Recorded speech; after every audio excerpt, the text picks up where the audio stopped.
Welcome to the Pocatello Business Podcast, the only Pocatello podcast focused on providing profits for Pocatello people. If you love our town and love small business, you are in the right place. We interview local legends, learn business, and have way too much fun doing it.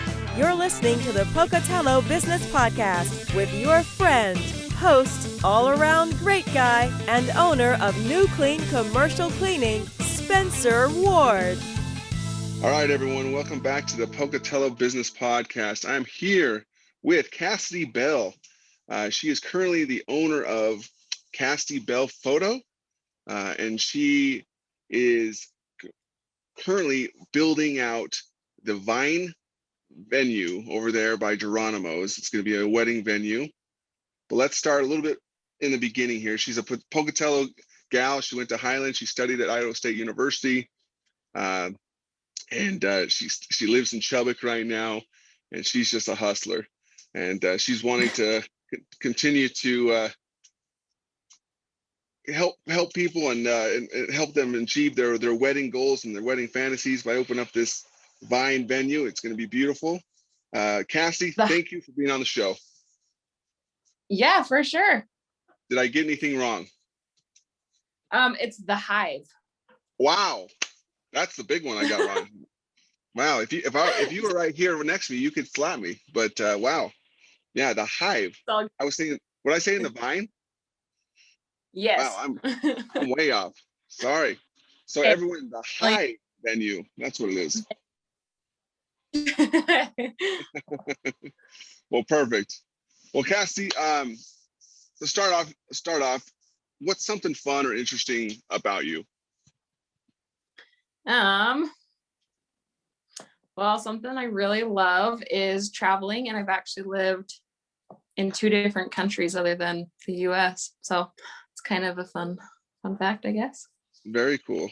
And did I also see that you were fluent in Portuguese? Was that correct? Yeah. So one of those countries was Brazil. I went after high school and did super senior year study abroad. Cool. That was super. And I don't know that I can still consider myself fluent, but it comes back to me a little bit.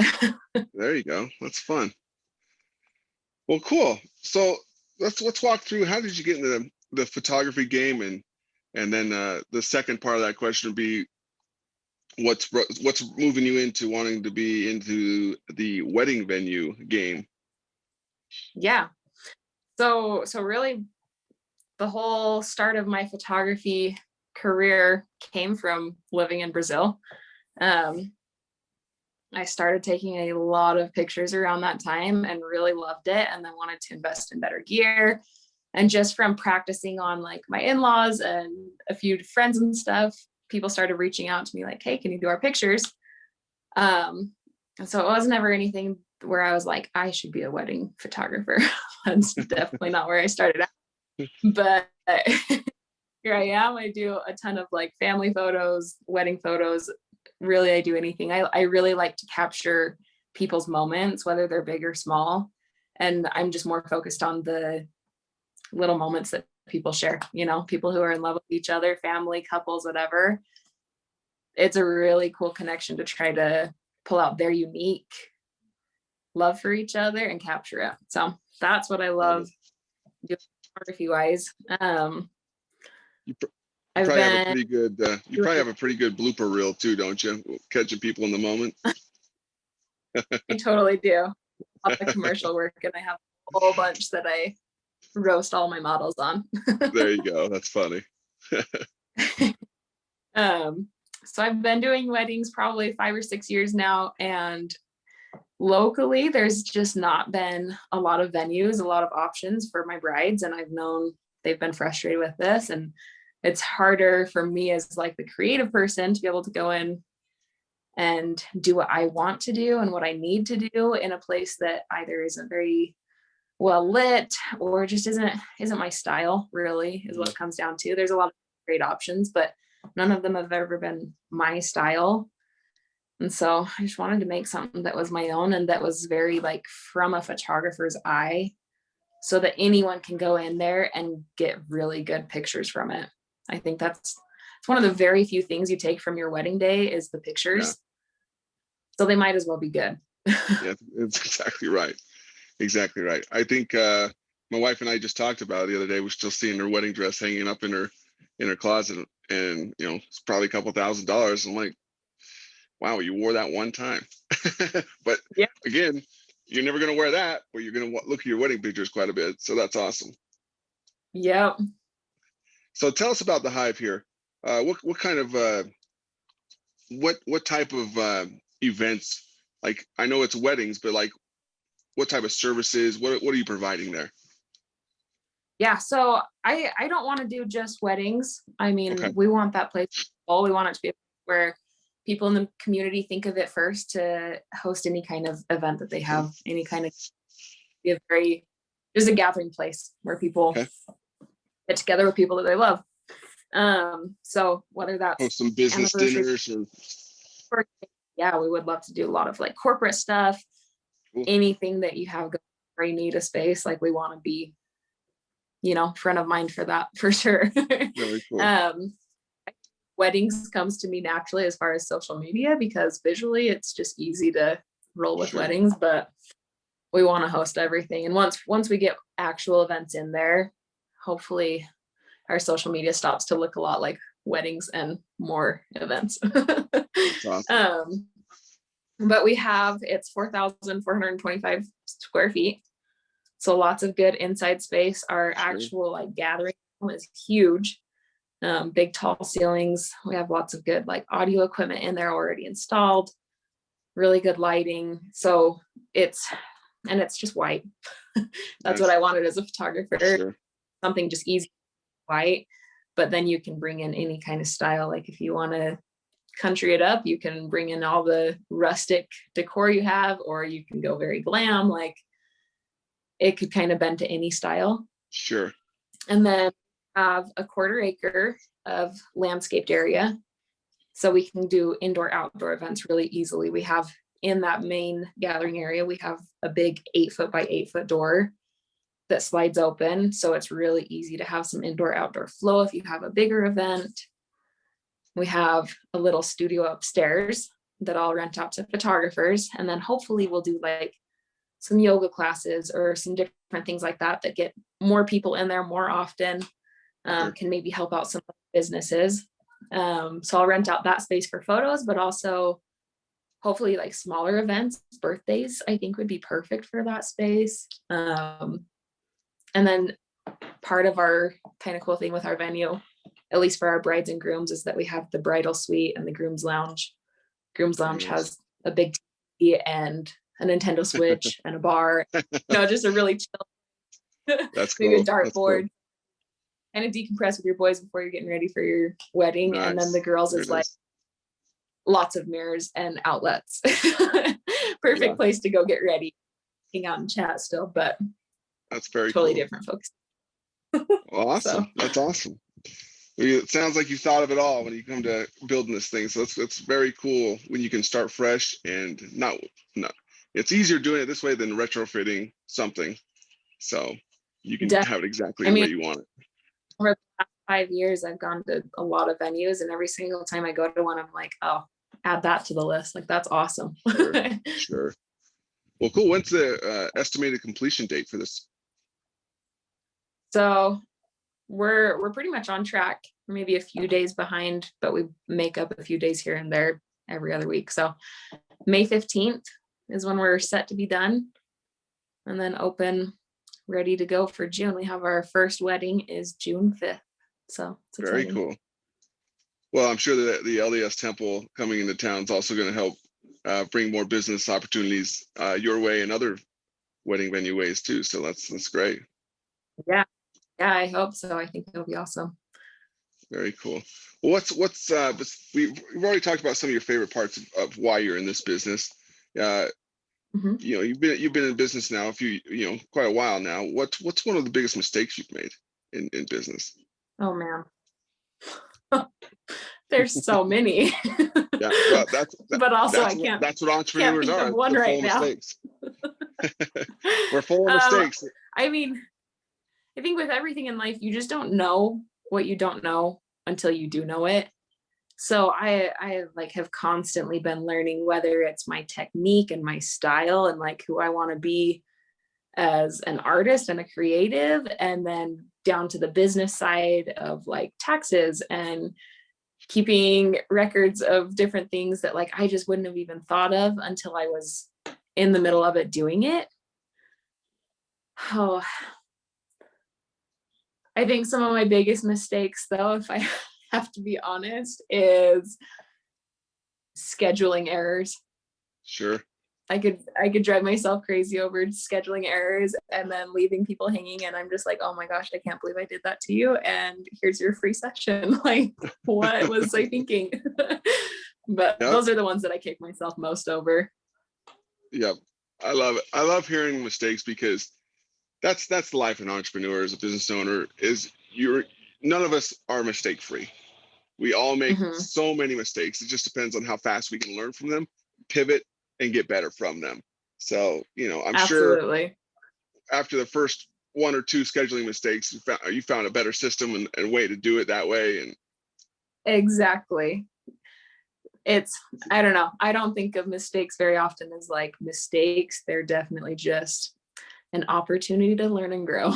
That's right. That's right. That's why my mind has to be all automated. So like when people schedule for the show, it's all automated, and it's synced with my Google Calendar, so it knows when I'm free. So it's so smart. Yeah. Because I would miss things left and right if I was doing it manually. So, well, perfect. Sure. So what would be the best advice you'd give our audience when hiring a photographer or looking for a venue for their events? Okay. So on the photography side of things, I feel like price point is like people's main holdup. Maybe they just go strictly off of budget. And I think it's important to set your budget and stick within it.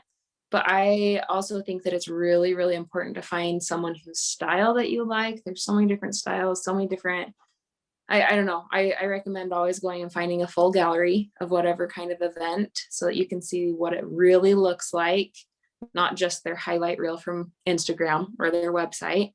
And then especially for an event kind of photographer, you're going to be with that person all day long. There's not very many vendors for weddings specifically that you're with all day long. They're there for everything, so you better find someone who you get along with well, your personalities mesh, so you're not just like annoyed and frustrated all day.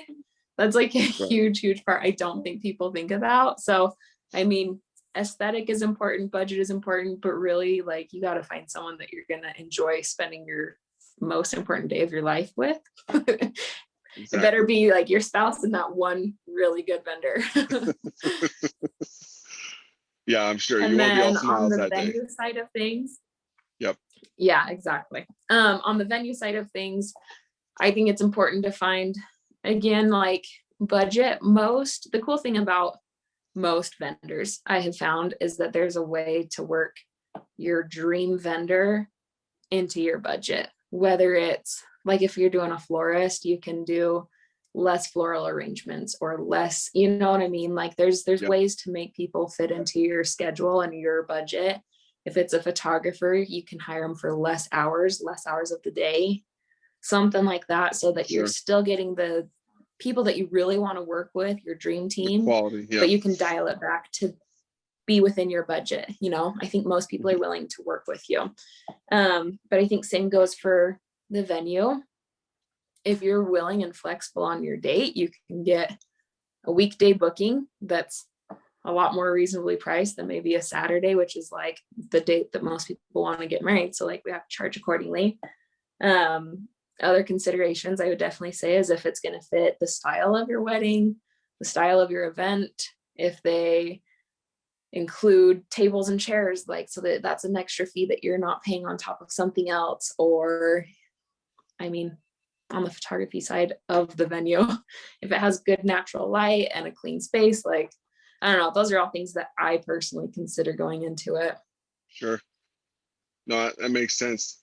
And all those that are listening, if all you're thinking about is cost and cheapness, you can hire me. I don't know how to take pictures, but I could be the cheapest for you. You're going to hate the pictures, but I'll be the cheapest. So just, Yep. so Exactly. There's always someone willing to do it for free, but you have to really that's weigh right. that out in your mind, what it's going to leave you with.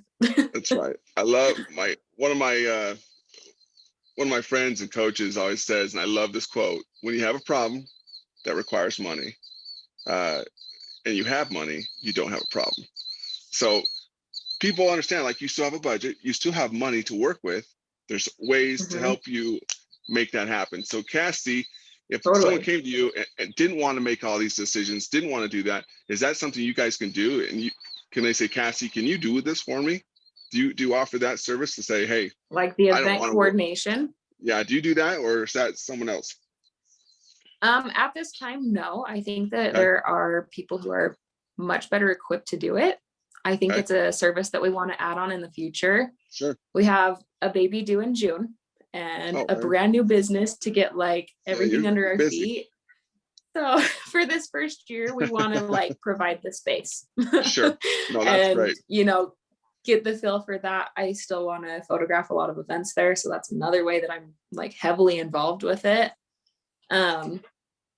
But yeah, for sure in the future, and whether that's me personally coordinating people's events or hiring on a team that knows what they're doing, has a ton of experience, knows all the vendors and everything, I would feel much more comfortable having a little bit more experience before I say, Sure. like, yeah, I'll take on your event. Sure. No, Because I'm that not going makes to be the sense. best one for it at this point. No, that makes sense. Okay, perfect. Well, I'm going to move on to the lightning round real quick here. And the lightning round is sponsored by Dell's Outdoor Advertising. I have to give a shout out to Rob Kirkham because he actually took this digital background I'm sitting in front of right now. This is his photo, so you can give him props for that one. And he's also the guy to call Sweet. when you're needing help and assistance in your billboard, digital or traditional billboards. And if you mention the Pocatello Business Podcast when signing up with him, he'll give you 1 month for free or your installation for free if you sign up for a 3-month deal with the billboard. So he is the sponsor of the lightning round. Give Dell's Outdoor Advertising a call. But Cassidy, let's move on here. We got a few more questions, and then we'll end this thing. What would be, maybe one of your favorite books or tools or softwares that you've found very helpful as a business owner? I've taken a lot of really great courses and invested a lot of time into that, but recently one of the biggest game changers is using HoneyBook, which is a CRM that is specifically tailored toward like the creative industry. Photographers use it a lot. It's working really well for the venue, and it does everything for me. It's like a little virtual assistant. And so I don't have any of those scheduling issues. Like, it takes care of it for me. It sends out all my emails. It's automated. It's like going to save my life. Wow. First time I've heard of HoneyBook, but I love to hear new stuff. So that's very cool.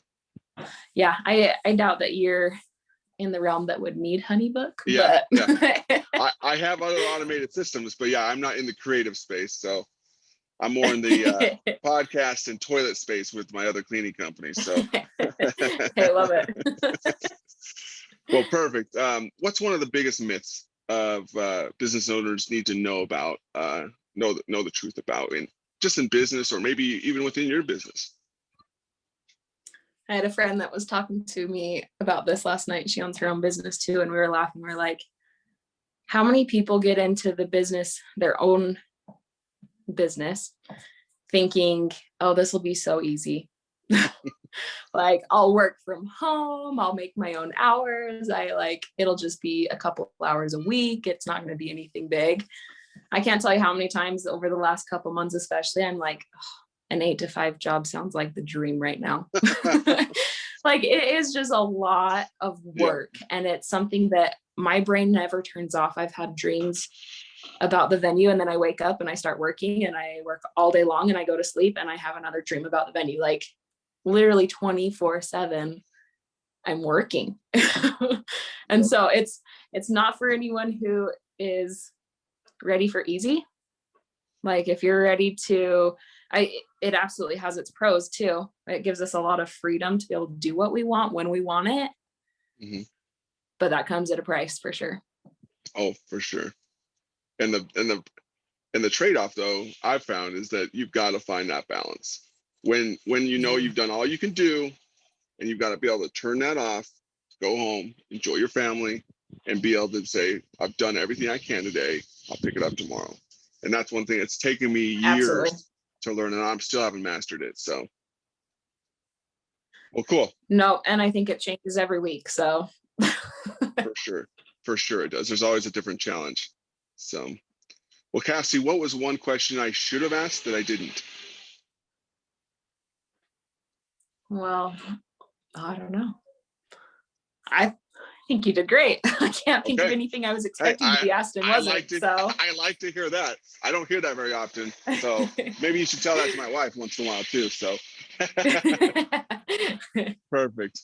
So Cassie, if someone wants to start booking the Hive, not the Vine, the venue, or even book your photography services, what's the best way to get a hold of you and to do some of that booking?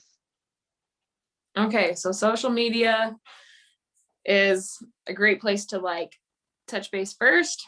Our website is still under construction. So for the venue, we got the Hive venue, just at the Hive venue. Social media for my photography business is at Cassidy Bell Photo. Now I'm nervous that I'm not saying that right because I've changed it so many times over the years. But if you find one, you'll find the other. They're linked. I'm sure if they search, you'll find it. So perfect. Yep. And then the website, which has links to everything too, is thehivevenue.com. Awesome. Very cool. Well, thank you so much, Cassie, for being on the show. I hope you all the best with the Hive, and definitely have to come check it out when it gets done. And we'll have to have you on. Thank you. I'd love to give you a tour. We'll do another episode. How about this? We'll do another episode with the podcast, and the people watching the episode can actually get the tour of it. Sweet. Sounds good to me. All right. Sorry, podcast listeners, you're not going to see it, but we'll describe it to you. How about that? So, all right. Okay. Well, thank you, and you have a wonderful Friday, and enjoy your weekend. All those that are listening, thank you for tuning in to the podcast. And continue to subscribe, download, rate, and review my goofy butt. And we'll continue to put out these podcast episodes. And until next episode, see you guys later. Congratulations on spending a couple minutes getting just a little bit smarter, having some fun, and supporting the Pocatello business community. If you are feeling the love, make sure to subscribe, rate, and review on iTunes, Stitcher, or wherever you are.